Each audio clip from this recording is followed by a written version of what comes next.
ತೋಟಗಾರಿಕೆ ಬೆಳೆಗಳ ಸಾಗುವಳಿ ಕ್ರಮ ಕುರಿತ ಬಾನುಲಿ ಸರಣಿ ಫಲಸಿರಿ ಫಲಸಿರಿ ಫಲಸಿರಿ.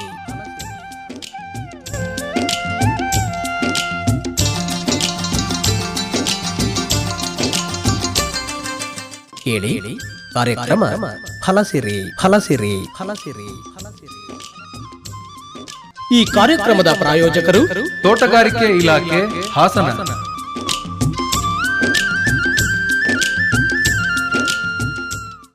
ಪ್ರೀತಿಯ ಕೇಳುಗರೆ, ತಮ್ಮೆಲ್ಲರಿಗೂ ನಮಸ್ಕಾರ.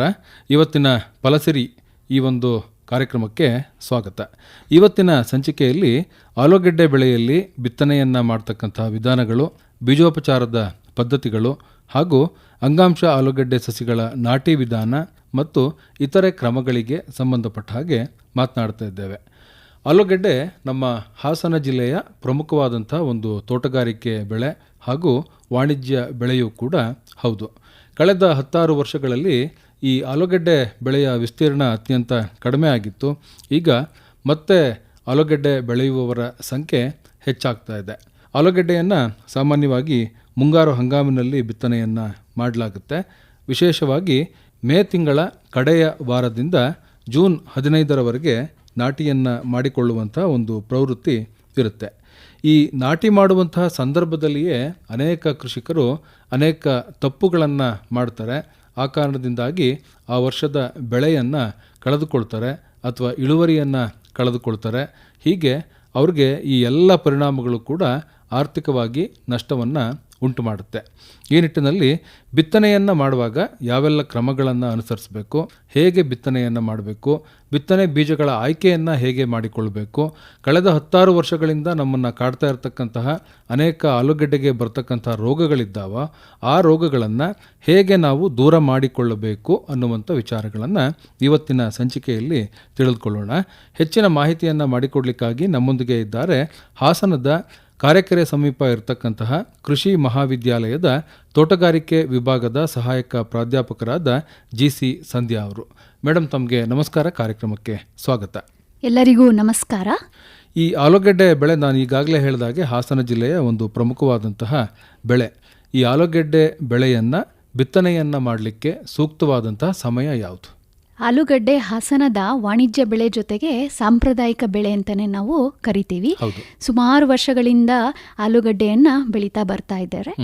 ಇನ್ನು ಸೂಕ್ತವಾದ ಕಾಲ ಬಹಳ ಮುಖ್ಯ. ಇನ್ನು ಸಾಮಾನ್ಯವಾಗಿ ನಮಗೆ ಬರ್ತಕ್ಕಂಥ ಆಲೂಗಡ್ಡೆ ಎಲ್ಲವೂ ಕೂಡ ಪಂಜಾಬ್ನಲ್ಲಿರುವ ಜಲಂಧರ್ ಎನ್ನುವ ಪ್ರದೇಶದಲ್ಲಿ ಹೆಚ್ಚಿನ ಮಟ್ಟದಲ್ಲಿ ಬೀಜೋತ್ಪಾದನೆಯಾಗಿ ಇಡೀ ಕರ್ನಾಟಕ ರಾಜ್ಯಕ್ಕೆ ಪೂರೈಕೆ ಆಗುತ್ತದೆ.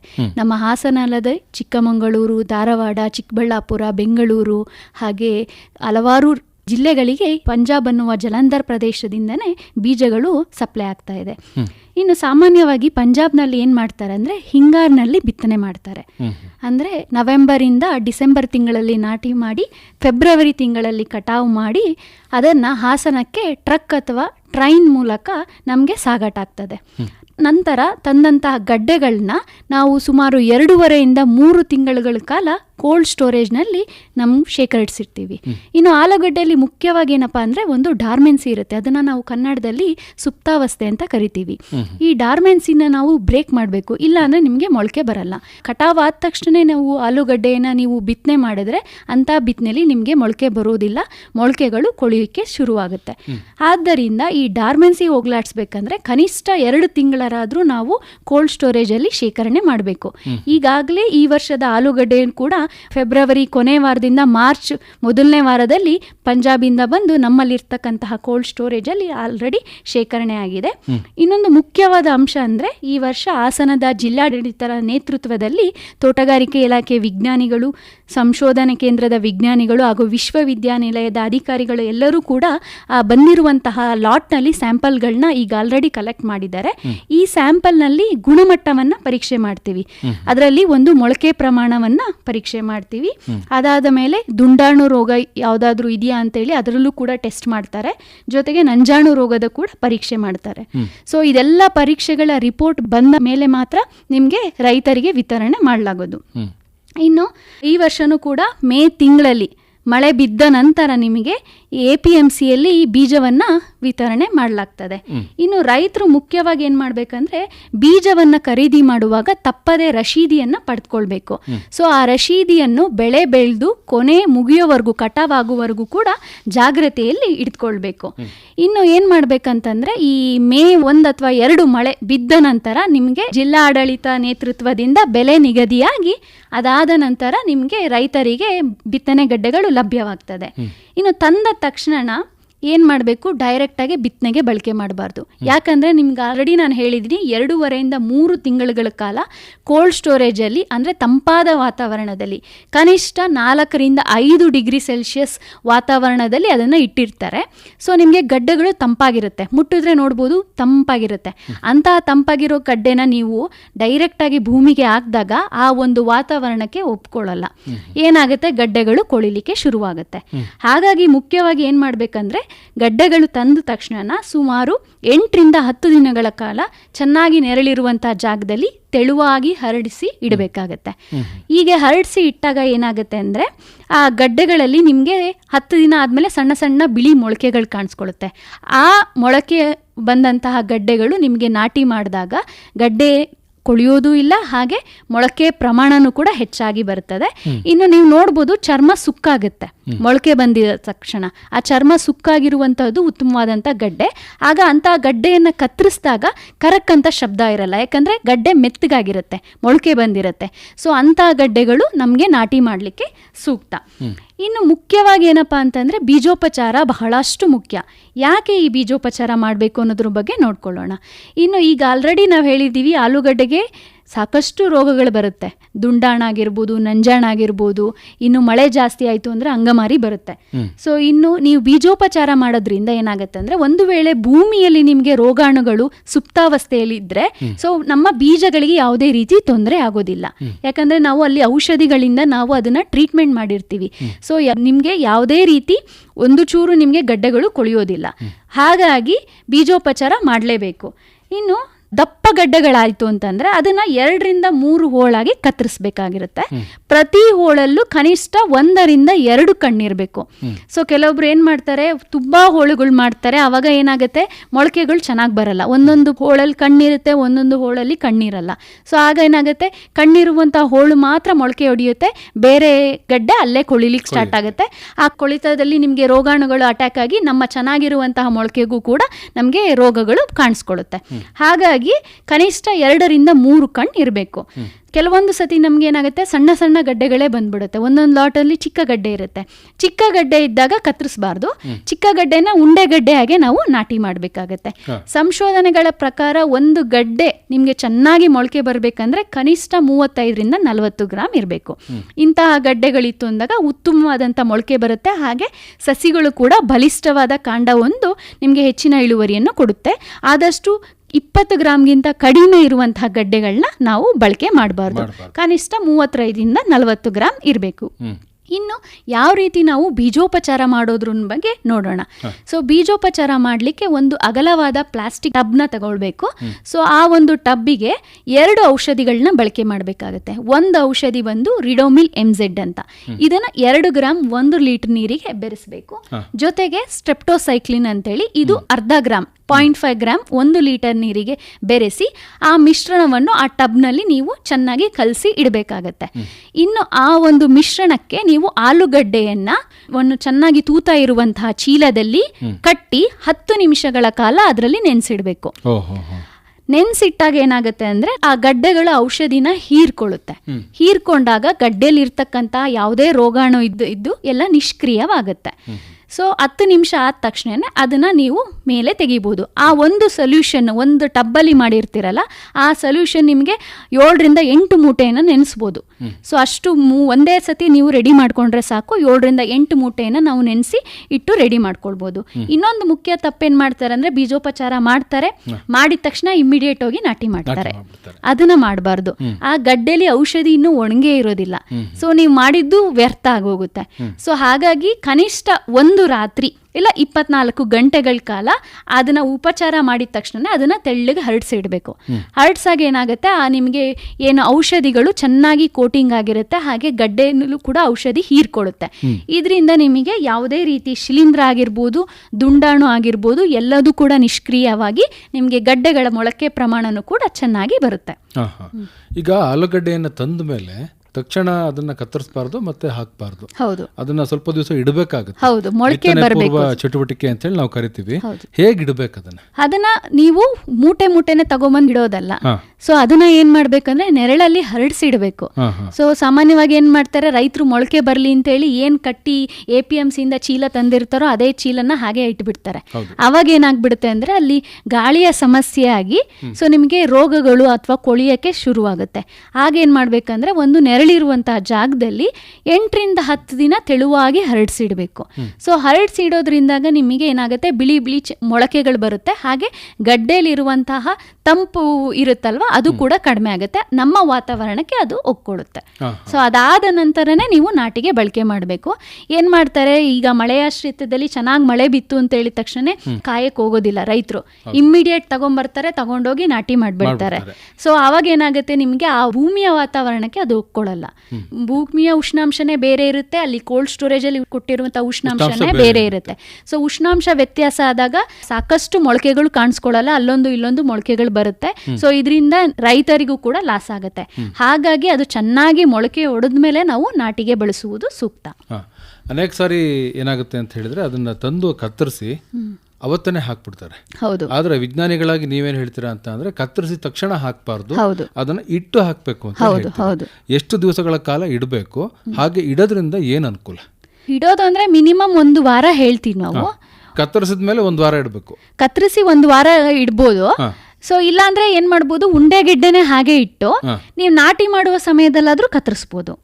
ಜಾಸ್ತಿ ದಿನ ಕತ್ತರಿಸಿ ಇಟ್ಟಾಗ ಏನಾಗುತ್ತೆ ಅಂದ್ರೆ ನಿಮಗೆ ಶ್ರಿಂಕ್ ಆಗುತ್ತೆ, ನಿಮಗೆ ಅದರಲ್ಲಿರುವಂತಹ ಮಾಯಿಶ್ಚರ್ ಕಂಟೆಂಟ್ ಲಾಸ್ ಆಗ್ಬಿಡುತ್ತೆ. ಸೊ ಒಂದು ವೇಳೆ ನಿಮ್ಗೆ ಮಾಯಿಶ್ಚರ್ ಕಂಟೆಂಟ್ ಲಾಸ್ ಆಯ್ತು ಅಂತಂದ್ರೆ ಗಡ್ಡೆ ಶ್ರಿಂಕ್ ಆದಾಗ ನಿಮ್ಗೆ ಮೊಳಕೆ ಬರೋದಿಲ್ಲ. ಹಂಗಾಗಿ ಆದಷ್ಟು ನಾವು ಕತ್ತರಿಸಿ ಇಡಕ್ಕೆ ಸಜೆಸ್ಟ್ ಮಾಡಲ್ಲ. ಯಾವ ರೀತಿ ಉಂಡೆಗಡ್ಡೆ ತಂದಿರ್ತಾರೋ ಅದೇ ಗಡ್ಡೆನೆ ಹರಡಿಸಿಡ್ಬೇಕು. ಉಂಡೆಗಡ್ಡೆ ಮೊಳಕೆ ಬಂದ ನಂತರ ಕತ್ತರಿಸುವುದು ಒಳ್ಳೇದು. ಕತ್ತರಿಸಿದ ಗಡ್ಡೆನ ಸುಮಾರು 2 ದಿನವರೆಗೂ ಇಡಬಹುದು. ಇಟ್ಟು ಆನಂತರ ಅದನ್ನ ಬೀಜೋಪಚಾರ ಮಾಡಿ ನೀವು ಹೇಳಿದಾಗೆ ಆನಂತರ ಬಳಕೆಯನ್ನ ಮಾಡಬಹುದು. ಮುಖ್ಯವಾಗಿ ಬೀಜೋಪಚಾರ ಮಾಡುವಂಥದ್ದು ಬಹಳ ಮುಖ್ಯ.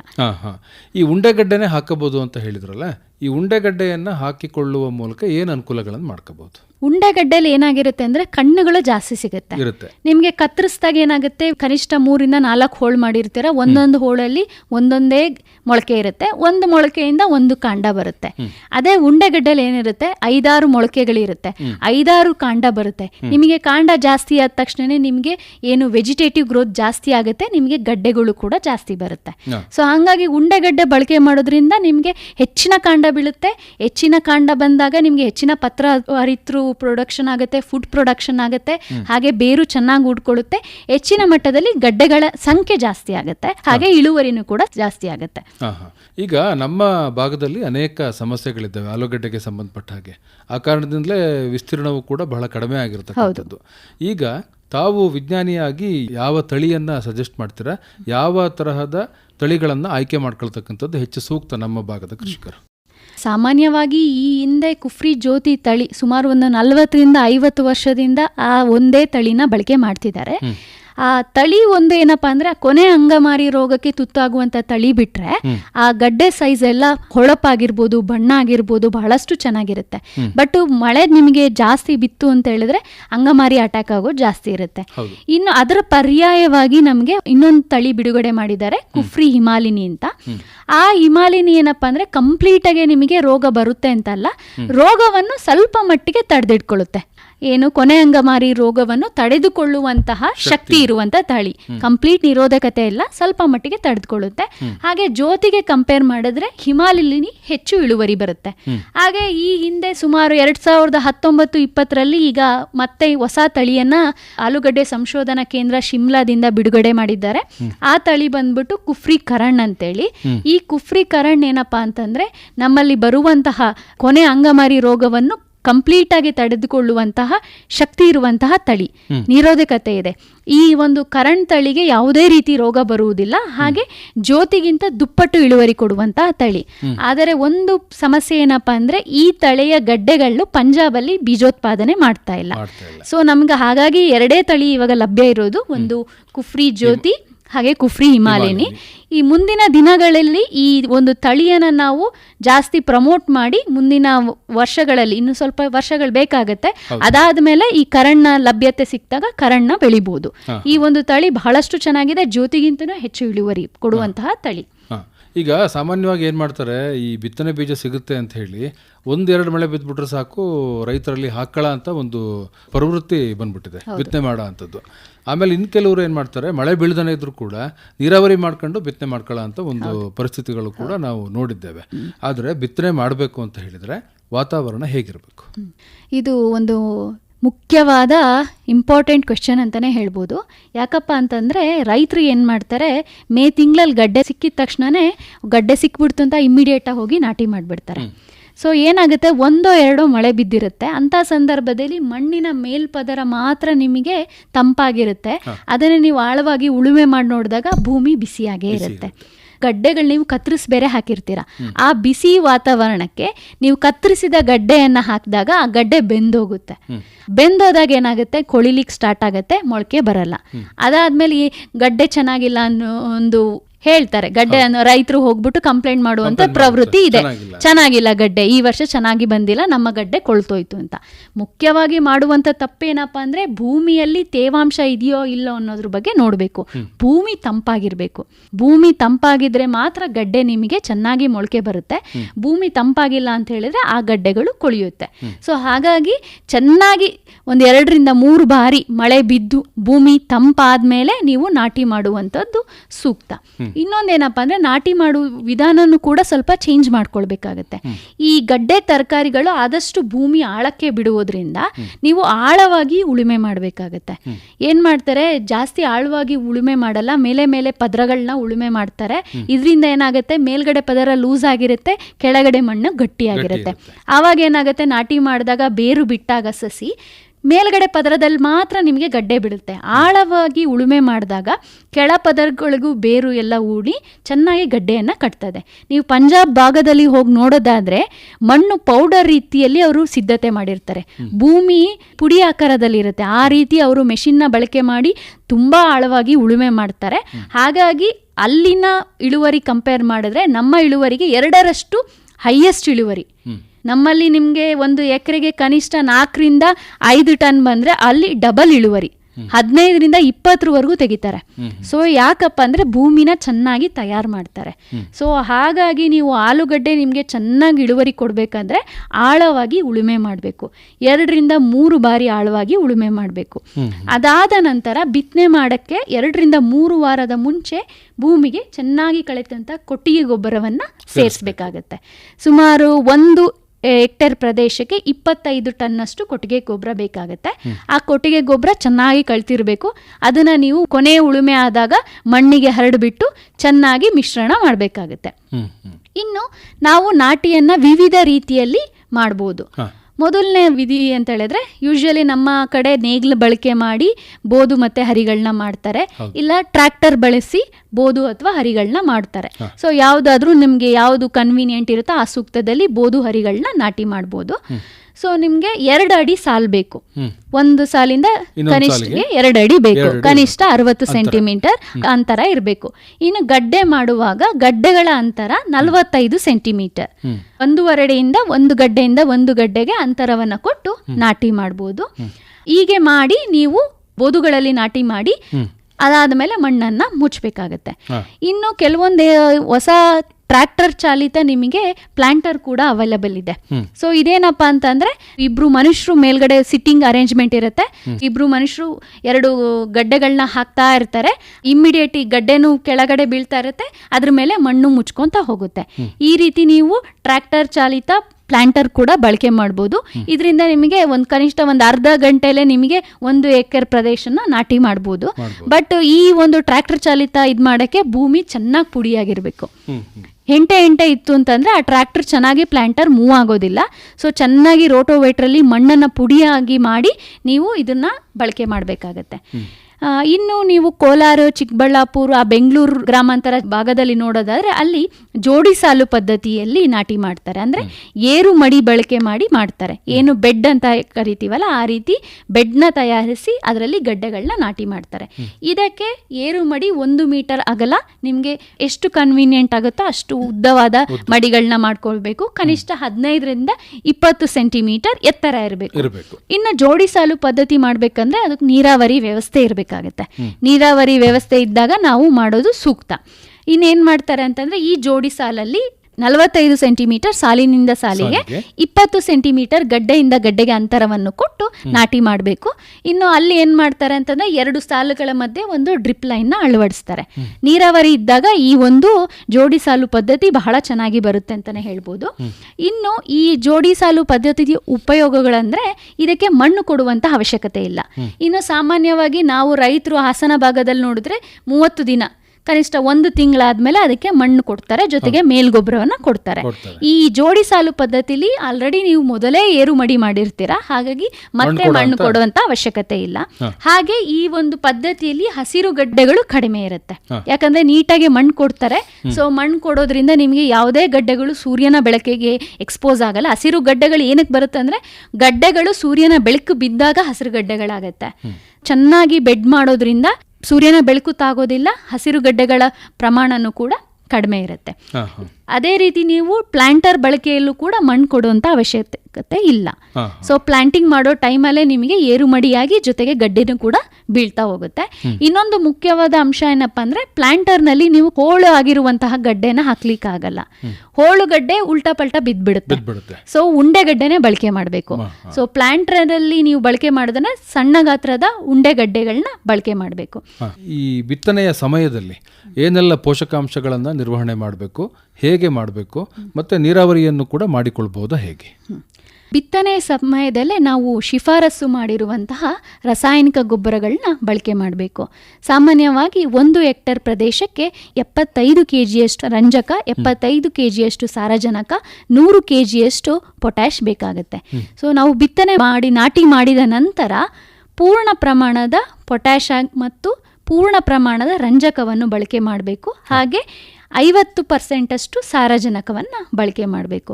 ಇನ್ನು ಮುಖ್ಯವಾದ ತಪ್ಪೇನು ಮಾಡ್ತಾರೆ ಅಂದರೆ ಆ ಗೊಬ್ಬರಗಳು ಆಲೂಗಡ್ಡೆ ಏನು ನಾಟಿ ಮಾಡಿರ್ತಾರಲ್ಲ ಬಿತ್ತನೆ ಮಾಡಿರುವಂತಹ ಸಾಲಿಗೆ ಹಾಕಬಾರ್ದು. ಏನಾಗುತ್ತೆ, ಈ ಗೊಬ್ಬರಗಳೇನಾದರೂ ಕಣ್ಣಿಗೆ ಬಿದ್ದಾಗ ಮೊಳಕೆ ಸುಟ್ಟೋಗುತ್ತೆ. ಹಾಗಾಗಿ ಪಕ್ಕದ ಸಾಲಿಗೆ ಏರು ಮಡಿ ಮಾಡಿರ್ತಾರಲ್ಲ ಆ ಏರು ಮಡಿಗೆ ನೀವು ಸಾಲಿನಲ್ಲಿ ಗೊಬ್ಬರವನ್ನ ಹಾಕ್ಬೇಕಾಗ. ಒಂದು ವೇಳೆ ಏನಾದ್ರೂ ಗೊಬ್ಬರ ನಿಮ್ಗೆ ಕಣ್ಣಿಗೆ ಬಿತ್ತು ಅಂತಂದ್ರೆ ಮೊಳಕೆ ಸುಟ್ಟೋಗುತ್ತೆ, ನಿಮ್ಗೆ ಮೊಳಕೆ ಬರೋದಿಲ್ಲ, ಸಸಿ ಬರೋದಿಲ್ಲ. ಇದೊಂದು ಮುಖ್ಯವಾದ ಅಂಶ. ಇನ್ನು ಉಳಿದಂತಹ ಸಾರಜನಕ ಯಾವಾಗ ಮಣ್ಣು ಕೊಡ್ತಾರಲ್ಲ 1 ತಿಂಗಳಾದ್ಮೇಲೆ ಮಣ್ಣು ಕೊಡುವಂತ ಸಮಯದಲ್ಲಿ ಮೇಲ್ಗೊಬ್ಬರವಾಗಿ 50% ಸಾರಜನಕವನ್ನ ಕೊಡಬೇಕು. ನಮಗೆ ಶಿಫಾರಸು ಮಾಡಿರುವಂತಹ ಗೊಬ್ಬರಗಳಂದ್ರೆ 75, 100, 75ರಷ್ಟು ಸಾರಜನಕ, 75ರಷ್ಟು ರಂಜಕ, 100ರಷ್ಟು ಪೊಟ್ಯಾಶ್. ಇಷ್ಟು ಗೊಬ್ಬರಗಳು ಸಾಕಾಗತ್ತೆ. ಇದಲ್ಲದೆ ನಮಗೆ ಹಲವಾರು ಸೂಕ್ಷ್ಮ ಪೋಷಕಾಂಶಗಳು ನಾವು ಕೊಡ್ಬೋದು. ಸೂಕ್ಷ್ಮ ಪೋಷಕಾಂಶಗಳಲ್ಲಿ ನಿಮಗೆ IHR ಬೆಂಗಳೂರಿಂದ ವೆಜಿಟಬಲ್ ಸ್ಪೆಷಲ್ ಅಂತ ಸಿಗುತ್ತೆ. ಈ ತರಕಾರಿ ಸ್ಪೆಷಲ್ ಅಂತಾನೆ ನಿಮ್ಗೆ ಸಿಗುತ್ತೆ. ಇದು ಬೆಂಗಳೂರಿಂದನಾದರೂ ತರಿಸ್ಬೋದು. ಸೊ ಈ ಒಂದು ವೆಜಿಟಬಲ್ ಸ್ಪೆಷಲ್ಲು 3 ಹಂತದಲ್ಲಿ ಕೊಡಬೇಕಾಗತ್ತೆ. ಇದು ಸಿಂಪರಣೆ ಮಾಡುವಂಥದ್ದು. ಈ ಒಂದು ಸಿಂಪರಣೆ ಮಾಡೋದ್ರಿಂದ ಇದರಲ್ಲಿ ಎಲ್ಲ ಸೂಕ್ಷ್ಮ ಪೋಷಕಾಂಶಗಳು ಇರುತ್ತೆ. ಸಾಮಾನ್ಯವಾಗಿ ರೈತರು ನಾವು NPK ಬಿಟ್ಬಿಟ್ಟು ಯಾವುದೇ ಸೂಕ್ಷ್ಮ ಪೋಷಕಾಂಶಗಳು ಕೊಡೋದಿಲ್ಲ. ಸೊ ನಿಮಗೆ ಆಲೂಗಡ್ಡೆ ಇಳುವರಿ ಚೆನ್ನಾಗಿ ಕೊಡಬೇಕಂದ್ರೆ ಬೋರಾನ್ ಬೇಕು, ಜಿಂಕ್ ಬೇಕು, ಮೆಗ್ನೀಷಿಯಂ ಬೇಕು, ಹಾಗೆ ಐರನ್ ಬೇಕು, ಸಾಕಷ್ಟು ಸೂಕ್ಷ್ಮ ಪೋಷಕಾಂಶಗಳು ಬೇಕಾಗಿರುತ್ತೆ. ನೀವು ಸೂಕ್ಷ್ಮ ಪೋಷಕಾಂಶ ಕೊಟ್ಟಾಗ 10% 15% ಹೆಚ್ಚಿನ ಇಳುವರಿ ಬರ್ತದೆ. ಸೊ ನೀವು ಏನು ಬರೀ NPK ಬೆಳೆಯೋದಕ್ಕೆ ಕಂಪೇರ್ ಮಾಡಿದ್ರೆ ಸೂಕ್ಷ್ಮ ಪೋಷಕಾಂಶಗಳಲ್ಲಿ 10-15% ಇಳುವರಿನ ಜಾಸ್ತಿ ಮಾಡ್ಬೋದು. ಇನ್ನು ವೆಜಿಟಬಲ್ ಸ್ಪೆಷಲ್ ಯಾವ ರೀತಿ ತಯಾರು ಮಾಡಬೇಕಂದ್ರೆ ಅದು 5 ಗ್ರಾಮ್ 1 ಲೀಟರ್ ನೀರಿಗೆ ಬೆರೆಸ್ಬಿಟ್ಟು ಸ್ಪ್ರೇ ಮಾಡ್ತಿರಲ್ಲ ಆ ಕ್ಯಾನಿಗೆ 1 ನಿಂಬೆಹಣ್ಣು 1 ಶಾಂಪೂ ಪ್ಯಾಕೆಟ್ ಹಾಕಬೇಕಾಗತ್ತೆ. ಯಾಕಂದ್ರೆ ಇದು ರಸಸಾರವನ್ನ ಮೇಂಟೈನ್ ಮಾಡುತ್ತೆ. ನಿಂಬೆಹಣ್ಣು ಹಾಕೋದ್ರಿಂದ ರಸಸಾರ ಬ್ಯಾಲೆನ್ಸ್ ಮಾಡುತ್ತೆ. ಹಾಗೆ ಶಾಂಪೂ ಪ್ಯಾಕೆಟ್ ಹಾಕೋದ್ರಿಂದ ಅದು ನಿಮಗೆ ಅಂಟುವಂತ ಪ್ರಕ್ರಿಯೆಗೆ ಹೆಲ್ಪ್ ಆಗುತ್ತೆ. ಆಗುತ್ತೆ. ಹಾಗಾಗಿ ಈ ಒಂದು ವೆಜಿಟಬಲ್ ಸ್ಪೆಷಲ್ನ 3 ಹಂತದಲ್ಲಿ ಸಿಂಪರಣೆ ಮಾಡಬೇಕು. ಮೊದಲನೇ ಹಂತದಲ್ಲಿ 30 ದಿನಕ್ಕೆ, ಎರಡನೇ ಹಂತದ್ದು ಗಡ್ಡೆ ಕಟ್ಟುವಂತಹ ಸಮಯ 50 ದಿನಕ್ಕೆ, ಅದಾದಮೇಲೆ 60ರಿಂದ 70 ದಿನಕ್ಕೆ ಹಂತದಲ್ಲಿ ನೀವು ಸಿಂಪರಣೆ ಮಾಡೋದ್ರಿಂದ ನಿಮಗೆ ಹೆಚ್ಚಿನ ಇಳುವರಿ ಬರುತ್ತೆ. ಅದೇ ರೀತಿ ಪೊಟ್ಯಾಟೊ ಸ್ಪೆಷಲ್ ಅಂತ, ಯಾವ ರೀತಿ ಬಾಳೆ ಸ್ಪೆಷಲ್ ಆಗಿರ್ಬೋದು, ಅಡಿಕೆ ಸ್ಪೆಷಲ್ಲು, ತೆಂಗು ಸ್ಪೆಷಲ್ ಅಂತ ಕೆಲವೊಂದು ಸೂಕ್ಷ್ಮ ಪೋಷಕಾಂಶಗಳು ರಿಲೀಸ್ ಮಾಡಿದ್ದಾರೆ. ಅದೇ ರೀತಿ ಪೊಟ್ಯಾಟೊ ಸ್ಪೆಷಲ್ ಅನ್ನುವಂಥ ಇದು ಒಂದು ಗೊಬ್ಬರ, ಇದನ್ನು ಕೂಡ ನೀವು ಬಿಡುಗಡೆ ಮಾಡಿದ್ದಾರೆ. ಈ ಪೊಟ್ಯಾಟೊ ಸ್ಪೆಷಲ್ಲು ಕೂಡ ಇದರಲ್ಲಿ ಏನು ನಿಮಗೆ ಸೂಕ್ಷ್ಮ ಪೋಷಕಾಂಶಗಳು ಬೇಕು ಅದನ್ನು ಕೂಡ ಬಳಕೆ ಮಾಡಿರ್ತಾರೆ. ಈ ಸ್ಪೆಷಲ್ಲು 3 ಗ್ರಾಮ್ ಸ್ಪ್ರೇ ಮಾಡಬೇಕು. 3 ಗ್ರಾಮ್ 1 ಲೀಟರ್ ನೀರಿಗೆ ಬೆರೆಸಿ ಇದನ್ನು ಕೂಡ ಸಿಂಪರಣೆ ಮಾಡುವಂಥದ್ದು. ಇವೆರಡು ನಾವು ಬಳಕೆ ಮಾಡಿದರೆ ಸಾಕು, ನಿಮಗೆ ಹೆಚ್ಚಿನ ಇಳುವರಿ ಸಿಗುತ್ತೆ. ಇನ್ನು ಸಾಮಾನ್ಯವಾಗಿ ನಮ್ಮ ಭಾಗದಲ್ಲಿ ಮಳೆ ಆಶ್ರಯದಲ್ಲಿ ಆಲೂಗಡ್ಡೆಯನ್ನು ಬೆಳೀತಾರೆ. ಏನಾದರೂ ಮಳೆ ಕೈ ಕೊಡ್ತು ಅಂತ ಹೇಳಿದರೆ, ಮಳೆ ಸಕಾಲಕ್ಕೆ ಆಗಲಿಲ್ಲ ಅಂತ ಹೇಳಿದರೆ, ಅನುಕೂಲ ಇದ್ದಂಥವರು ನೀರಾವರಿ ವ್ಯವಸ್ಥೆಗಳನ್ನು ಹೇಗೆ ಮಾಡಿಕೊಳ್ಬೇಕು? ಇನ್ನು ಸಾಮಾನ್ಯವಾಗಿ ಮಳೆ ಆಶ್ರಿತದಲ್ಲಿ ಬೆಳೆಯುವಾಗ ನಾವು ಮುಂಗಾರಲ್ಲೇ ಬೆಳಿತೀವಿ. ಜೂನ್ ಜುಲೈ ತಿಂಗಳಲ್ಲಿ ನಿಮಗೆ ಸಾಕಷ್ಟು 1-2 ಮಳೆ ಬೀಳುತ್ತೆ, ಆ ಮಳೆ ಸಾಕಾಗುತ್ತೆ. ಆದರೆ ನಿಮಗೆ 70ರಿಂದ 75 ದಿವಸದಲ್ಲಿ ಹಂತದಲ್ಲಿ ಒಂದು ಇರಿಗೇಷನ್ ಕೊಡಬೇಕು. ಸೊ ಆ ನೀರು ಕೊಟ್ಟಾಗ ಏನಾಗುತ್ತೆ, ನಿಮಗೆ ಗಡ್ಡೆ ಸೈಜ್ ಚೆನ್ನಾಗಿ ಬರುತ್ತೆ. ನೀವು ಆ ಹಂತದಲ್ಲಿ ಏನಾದರೂ ನೀರು ಕೊಡಲಿಲ್ಲ ಅಂತ ಹೇಳಿದ್ರೆ ಗಡ್ಡೆ ಸಣ್ಣ ಗಾತ್ರದ್ದಾಗುತ್ತೆ, ಹಾಗೆ ಶೈನಿಂಗು ಕೂಡ ಬರೋದಿಲ್ಲ. ಸೊ ನೀವು ಒಂದು 65ರಿಂದ 70 ದಿವಸ ಅಂತರದಲ್ಲಿ ಮಳೆ ಇಲ್ಲ ಅಂತ ಹೇಳಿದ್ರೆ ಒಂದು ಸಪೋರ್ಟಿವ್ ಇರಿಗೇಷನ್ ಕೊಡಬೇಕಾಗತ್ತೆ. ಅದನ್ನು ನೀವು ನೀರಾದರೂ ಹಾಯಿಸ್ಬೋದು, ಇಲ್ಲ ಸ್ಪ್ರಿಂಕ್ಲರ್ ಆದರೂ ಅಥವಾ ಜೆಟ್ ಬಳಕೆ ಮಾಡಿ ಕೂಡ ನಾವು ಯೂಸ್ ಮಾಡ್ಬೋದು. ಇನ್ನು ನೀವು ಹಿಂಗಾರಲ್ಲಿ ಬೆಳೆಯೋದಾದ್ರೆ ನೀರಾವರಿ ವ್ಯವಸ್ಥೆ ಇರಲೇಬೇಕು. ಸೊ ಮುಂಗಾರಲ್ಲಿ ಏನು ಅವಶ್ಯಕತೆ ಇಲ್ಲ, ಒಂದು ನೀರು ನೀವು ಪ್ರೊಟೆಕ್ಟಿವ್ ಇರಿಗೇಷನ್ ಕೊಟ್ಟರೆ ಸಾಕಾಗುತ್ತೆ. ಹಿಂಗಾರಲ್ಲಿ ಏನಾಗಿರುತ್ತೆ ಅಂದರೆ ಬಿಸಿಲು ಇರುತ್ತೆ, ಅಂಥ ಸಮಯದಲ್ಲಿ ನಿಮಗೆ ಆಲೂಗಡ್ಡೆ ನೋಡಿದ್ರೆ ಮುಂಗಾರಿಗೆ ಕಂಪೇರ್ ಮಾಡಿದ್ರೆ ಹಿಂಗಾರಲ್ಲೇ ನಿಮಗೆ ತುಂಬ ಚೆನ್ನಾಗಿ ಇಳುವರಿ ಕೊಡುತ್ತೆ. ಯಾಕಂತಂದ್ರೆ ಹಿಂಗಾರಲ್ಲಿ ತಂಪು ವಾತಾವರಣ ಇರುತ್ತೆ. ಆಲೂಗಡ್ಡೆಗೆ ತಂಪು ವಾತಾವರಣ ಇದ್ದಾಗ ಚೆನ್ನಾಗಿ ಗಡ್ಡೆ ಕಟ್ಟುತ್ತೆ. ಸೊ ಗಡ್ಡೆ ಕಟ್ಟಲಿಕ್ಕೆ ನೈಟಲ್ಲಿ ನಿಮಗೆ 20 ಡಿಗ್ರಿ ಸೆಲ್ಸಿಯಸ್ ಇರಬೇಕು. ಆಲೂಗಡ್ಡೆಗೆ ನೈಟಲ್ಲಿ 20 ಡಿಗ್ರಿ ಸೆಲ್ಸಿಯಸ್ ಟೆಂಪ್ರೇಚರ್ ಇದ್ದಾಗ ದೊಪ್ಪ ಸೈಜ್ ಗಡ್ಡೆ ಬರುತ್ತೆ, ಬಹಳ ಚೆನ್ನಾಗಿ ಬರುತ್ತೆ. ಅದು ನಮಗೆ ಹಿಂಗಾರಲ್ಲಿ ಸಿಗುತ್ತೆ. ಸೊ ಹಾಗಾಗಿ ಹಿಂಗಾರಲ್ಲಿ ಗಡ್ಡೆ ತುಂಬ ಚೆನ್ನಾಗಿ ಬರುತ್ತೆ. ಬಟ್ ಒಂದೇನಪ್ಪ ಅಂದರೆ ನೀರಾವರಿ ವ್ಯವಸ್ಥೆ ಇರಬೇಕು. ಒಂದು ಸೂಕ್ಷ್ಮ ನೀರಾವರಿ ಬಳಕೆ ಮಾಡ್ಬೋದು, ಇಲ್ಲ ಹನಿ ನೀರಾವರಿ ಆದರೂ ಬಳಕೆ ಮಾಡ್ಬೋದು. ಹನಿ ನೀರಾವರಿ ಅಂದರೆ 2 ಸಾಲಿಗೆ ಒಂದೊಂದು ಪೈಪ್ನ ನೀವು ಎಳೆದ್ರೆ ಆ ಒಂದು ನೀರಿನ ವ್ಯವಸ್ಥೆಗೆ ಸಾಕಾಗುತ್ತೆ. ಇನ್ನು 2 ದಿನಕ್ಕೆ ಒಮ್ಮೆ ನೀವು ನೀರನ್ನ ಹಾಯಿಸ್ಬೇಕಾಗತ್ತೆ. ಸೊ ವಾತಾವರಣ ಮಳೆಯನ್ನು ನೋಡಿಕೊಂಡು ಬಿಸಿಲಿನ ಪ್ರಖರತೆ ನೋಡಿಕೊಂಡು ನೀವು ನೀರನ್ನ ಕೊಡಬೇಕಾಗತ್ತೆ. ಇದಿಷ್ಟು ನೀರಾವರಿಗೆ ಸಂಬಂಧಪಟ್ಟಂಥ ವಿಚಾರಗಳು. ಇನ್ನು ಆಲೂಗಡ್ಡೆಯನ್ನು ಬೆಳೆಯುವಂಥ ಸಂದರ್ಭದಲ್ಲಿ ಅನೇಕ ಅಂತರ ಬೆಳೆಗಳನ್ನು ಬೆಳೆದುಕೊಳ್ತಕ್ಕಂಥ ಪ್ರವೃತ್ತಿಯೂ ಕೂಡ ಇದೆ.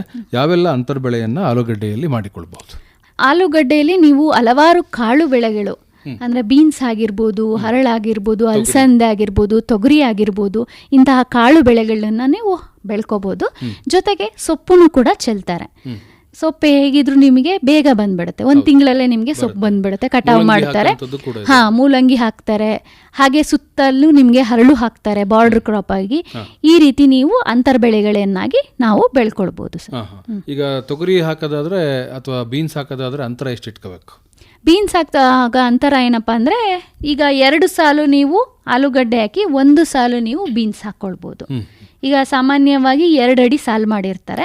ಸೊ 2 ಅಡಿ ಸಾಲದು 2 ಸಾಲು ಆದಮೇಲೆ 1 ಸಾಲು ನೀವು ಬೀನ್ಸ್ ಹಾಕ್ಕೊಳ್ಬೋದು, ಮತ್ತೆ 2 ಸಾಲು ಆಲೂಗಡ್ಡೆ, ಮತ್ತೆ 2 ಸಾಲು, ಅದಾದ ನಂತರ 1 ಸಾಲು ಬೀನ್ಸ್ ಹಾಕ್ಬೋದು.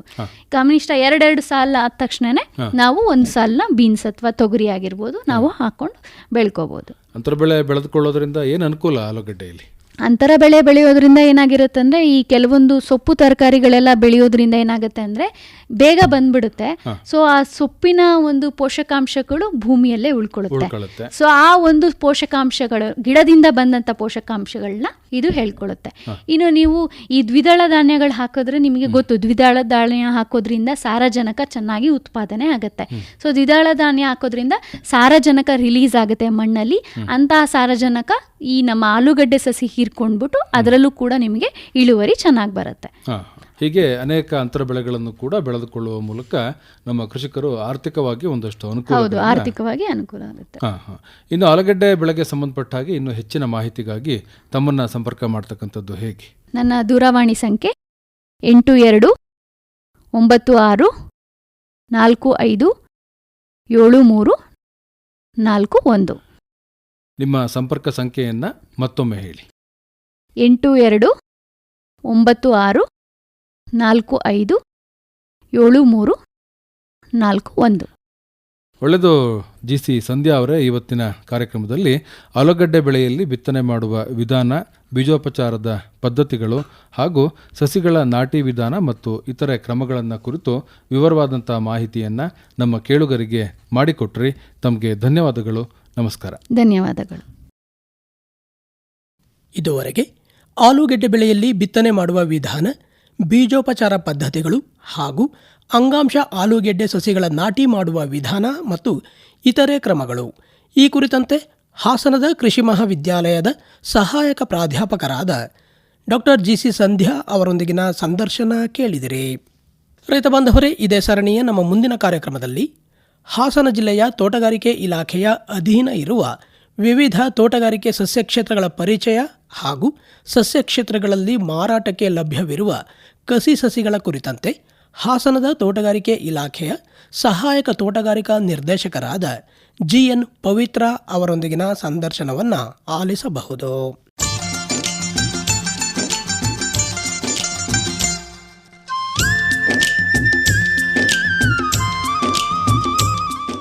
ಇದುವರೆಗೆ ತೋಟಗಾರಿಕೆ ಬೆಳೆಗಳ ಸಾಗುವಳಿ ಕ್ರಮ ಕುರಿತ ಬಾನುಲಿ ಸರಣಿ ಫಲಸಿರಿ ಮೂಡಿಬಂತು.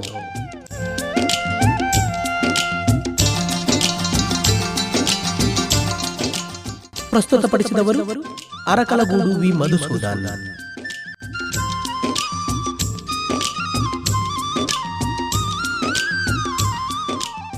ಸಹಕಾರ ಗೋರ ರವಿಶಂಕರ್.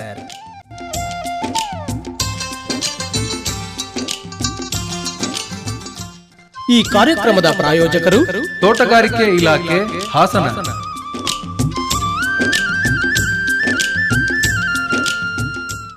ಈ ಕಾರ್ಯಕ್ರಮ ಆಕಾಶವಾಣಿ ಹಾಸನ ಕೇಂದ್ರದಿಂದ ಮೂಡಿಬಂತು.